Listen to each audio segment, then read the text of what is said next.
प्रणाम ताजी। मैं तुम्हें क्या आशीर्वाद दूं? मैं तुम दोनों ही का सामना नहीं कर सकता। ये जो कुछ हो रहा है उसके लिए मैं अपने आप को कहीं ना कहीं उत्तरदायी मानता हूं। आप ऐसा क्यों कह रहे हैं ताजी? भरतवंश के भाग्य में यही लिखा था, तो आप क्या करें? भाग्य तो कर्म फल है पुत्री। मैंने एक प्रतिज्ञा बोई थी, ये सब उसी का परिणाम है। मैं वो वर्तमान हूं पुत्री जो अपने अतीत से भी लज्जित है और अपने भविष्य से भी। और ये मेरा दंड है कि मैं इस बाणों की शैया पर लेटा लेटा उस भरतवंश के सर्वनाश का दृश्य देख रहा हूं, जिसे बचाने के लिए मैंने अन्याय का पक्ष लिया। और मेरी विवशता देखो पुत्री कि मेरी वही प्रतिज्ञा मुझे प्राण त्यागने की आज्ञा नहीं दे रही, क्योंकि जितना मेरा हस्तिनापुर आज आरक्षित है उतना आरक्षित पहले कभी नहीं रहा। मैं आपकी विवशता समझती हूं ताजश्री, किंतु मैं वासुदेव को कभी क्षमा नहीं करूंगी।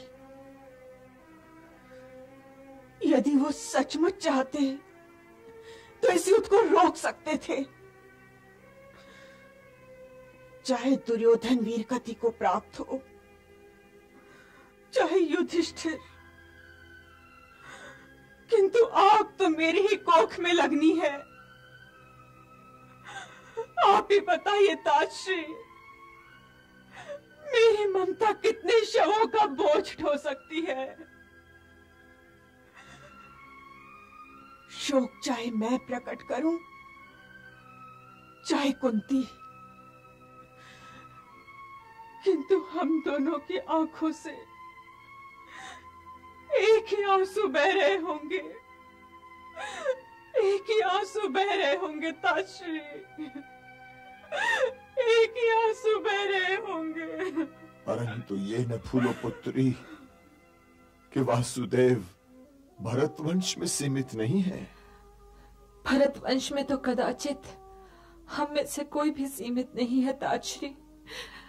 न आप, न जयश्री, न दीदी और न मैं।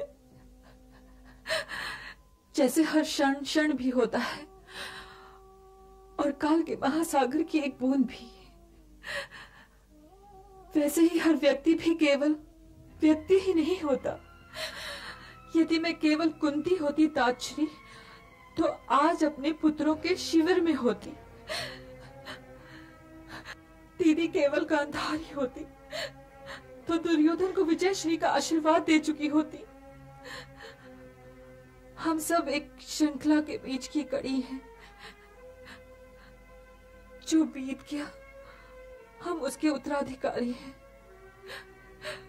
और जो बीतने वाला है उसके उत्तरदायी।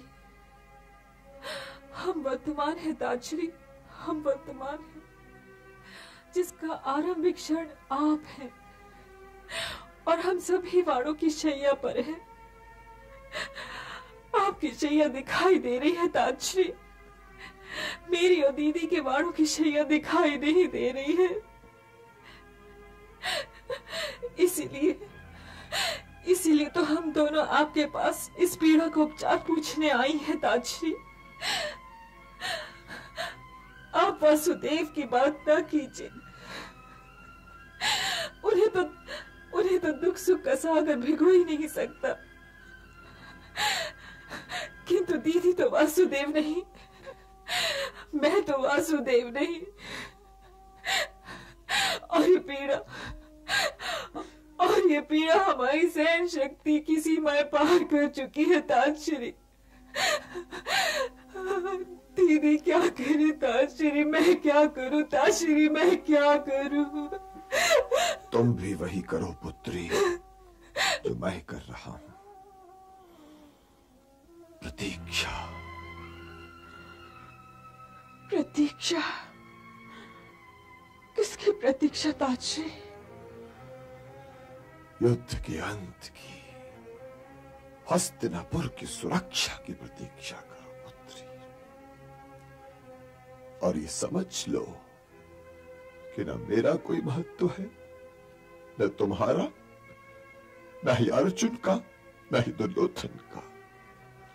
महत्वपूर्ण केवल हस्तिनापुर और उसकी सुरक्षा है पुत्री। ये मत सोचो कि विजय का अमृत कौन पिएगा और पराजय का विष कौन। केवल हस्तिनापुर के विषय में सोचो पुत्री, पीड़ा कम हो जाएगी। चिंता अपनी छोड़कर रखे राष्ट्र का ध्यान। धन्य धन्य इस भूमि के भीष्म सपूत महान। भीष्म सपूत महान। भारत भूमि अखंड हो, रहे सुरक्षित देश। युग युग तक जीवित रहे यही अमर संदेश। यही अमर संदेश।